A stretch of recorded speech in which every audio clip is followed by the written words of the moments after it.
Honda PCX 160 version 3 2025 model versus Yamaha NMAX 155 version 3 2025 model. Silipin natin ngayong araw. Tara!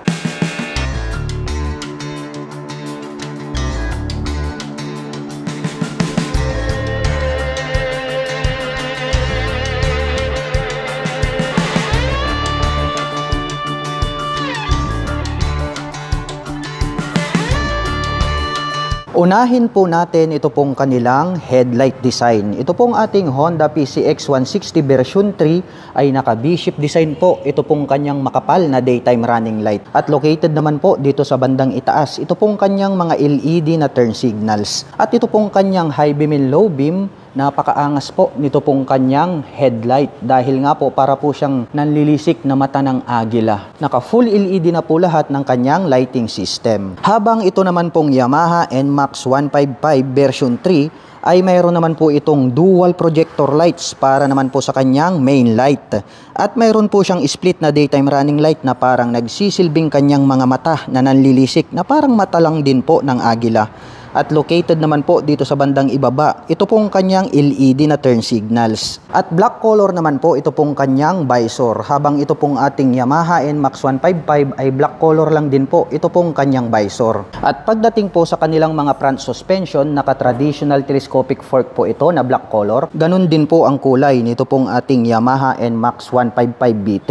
At ito pong ating Honda PCX 160 version 3 ay equipped with single rotor disc brake with 2-pot caliper na Nissin brand.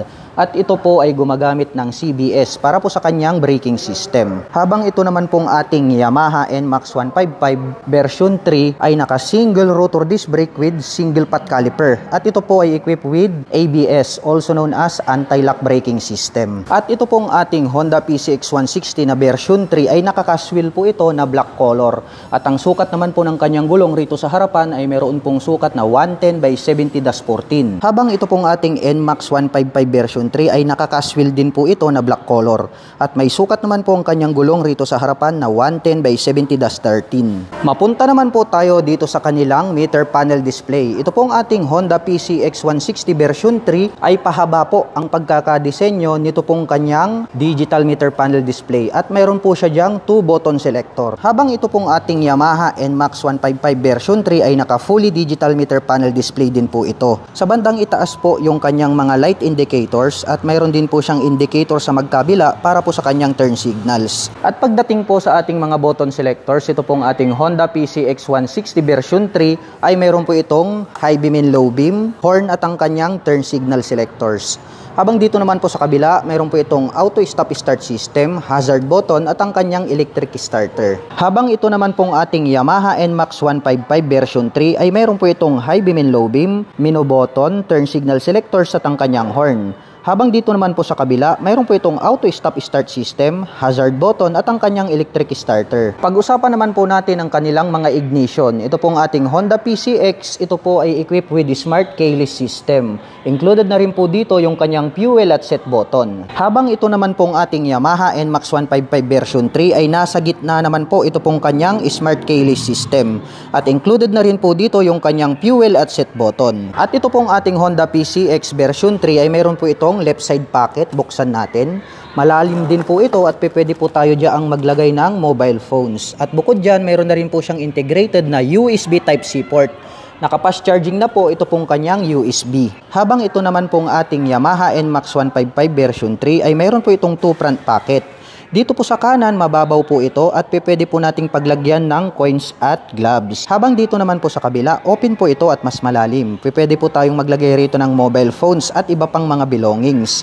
At bukod dyan ay meron na rin po siyang integrated na USB Type-C port. Naka-fast charging na din po ito. At pag-usapan naman po natin ang kanilang mga engine specifications. Ang Honda PCX ay meron po itong 157 cubic centimeter engine displacement to be exact. Naka single cylinder, single overhead cam, 4-stroke with 4 valve. At nakakapag-provide po ito ng maximum power na 11.8 kW at 8,500 RPM.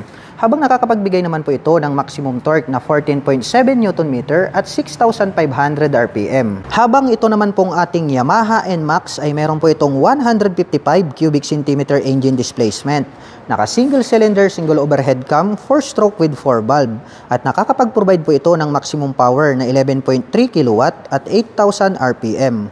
Habang nakakapagbigay naman po ito ng maximum torque na 14.2 Nm at 6,500 RPM. At ito pong ating Honda PCX 160 version 3 ay mayroon po itong 8 liters na fuel tank capacity. At mayroon naman po itong fuel consumption na 45 km per liter. Habang ito naman pong ating Yamaha NMAX version 3 ay mayroon po itong 7.1 liters na fuel tank capacity. At mayroon din po itong fuel consumption na 45 km per liter. At ito pong upuan ng Honda PCX 160 version 3 ay malapad po siya. At naka-two-tone color combination naman po yung kanyang seat cover na black at gray. Maganda rin po yung pagkakatahi kaya masasabi natin na matibay. Habang ito naman pong upuan ng Yamaha NMAX version 3 ay simple lang po yung kanyang dating. Malapad din po siya. Black color naman po ito pong kanyang seat cover. Buksan naman po natin ito pong kanyang underseat compartment. Ito pong ating Honda PCX ay pahaba po at malalim. Ito pong kanyang underseat storage. At kasya naman po dito yung isang full face helmet. Habang ito naman pong Yamaha NMAX version 3 ay malalim din po at mahaba. Ito pong kanyang underseat compartment. At kasyang-kasya din po dito yung isang full face helmet. At ito pong integrated na grab bar ng Honda PCX 160 ay meron po siyang top cover na red. Kaya napaka-premium ng kanyang dating. Habang matte black color naman po ang integrated na grab bar nito pong Yamaha NMAX version 3. At may nakalagay naman po na PCX 160 na 3D emblem dito po sa kanyang side profile. At ganun din po dito po sa Yamaha NMAX 155. Mayroon din po siyang 3D emblem dito po sa kanyang side profile. At ito pong CVT cover ng Honda PCX version 3 ay combination po pala ng matte brown at black color itong kanyang CVT cover. At may naka-intact naman po dyan na Honda. Habang dito naman po sa Yamaha NMAX 155 version 3 ay all black po yung kanyang CVT cover. At may naka-intact naman po dito na Yamaha. At mahaba din po at maluwag ito pong pillion step ng Honda PCX version 3 at mayroon din po itong footrest extension. Mayroon naman po itong rubber cover on top na anti-slip. Ganyan naman po yung kanyang design. Habang ito naman pong ating Yamaha NMAX 155 ay maluwag din po ito pong kanyang pillion board at mas mahaba po ito pong kanyang footrest extension. Mayroon din po itong rubber cover on top na anti-slip. At ito pong Honda PCX ay equipped po ito ng side stand engine cut-off switch. At alloy naman po ito pong ating pillion step para po sa ating backrider. Habang ito pong ating Yamaha NMAX 155 ay meron din po itong side stand engine cut-off switch. At alloy din po ito pong kanyang foot pegs para po sa ating backrider. At pagdating po sa rear suspension, ito pong ating Honda PCX version 3 ay equipped with dual shock absorber. Glossy black naman po ito pong kanyang coil spring. Habang ang atin naman pong Yamaha NMAX 155 version 3 ay gumagamit po ito ng dual sub-tank shock absorber. Mayroon na po siyang gold color na canister. Mas malupit po ito pong kanyang rear suspension at mas maangas ang dating. At pagdating naman po sa kanyang rear braking system, ito pong PCX version 3 ay equipped with single rotor disc brake with single pot caliper na Nissin brand. Habang ito pong ating Yamaha NMAX 155 version 3 ay equipped din po ng single rotor disc brake with single pot caliper dito sa likuran. Sporty looks po ang dating ng stock pipe ng Honda PCX 160 version 3. Combination po pala ito ng black at gray. At mayroon naman po itong single exhaust. Habang naka all black naman po ang pipe nito pong ating Yamaha NMAX 155 version 3. At mayroon din po itong single exhaust. Pag-usapan naman po natin ang kanilang mga tail light. Ito pong ating Honda PCX version 3 ay bago na rin po. Ito pong kanyang tail light design. Dito po sa bandang gitna, mayroon po siyang daytime running light. Yung kanyang brake light nandirito sa bandang itaas. At located naman po rito sa bandang ibaba, ito pong kanyang mga LED na turn signals. Habang ito pong ating Yamaha NMAX 155 ay bago na rin po ito pong kanyang tail light design. Naka full LED na po ito pong kanyang brake light dito sa bandang itaas. Habang located naman po dito sa bandang ibaba, ito pong kanyang mga LED na turn signals. At pagdating naman po sa kanilang mga cooling system, ito pong ating Honda PCX version 3 ay equipped with liquid cooling system. Habang ito naman pong ating Yamaha NMAX 155 ay the same lang din po sila na naka liquid cooling system. Kaya maaasahan po natin ang mga scooter na ito pagdating po sa mga long rides driving situation. At pag-usapan naman po natin ang kanilang mga mga presyo. Ang Honda PCX 160 version 3, 2025 model ay nagkakahalaga po ito ng 133,400 pesos. At kung gusto mo naman pong kumuha ng hulugan ay kailangan mo pong mag-down payment ng 17,800 pesos. At mayroon naman po itong 7,552 pesos sa loob po yan ng 3 taon. Habang ang Yamaha NMAX 155 version 3 2025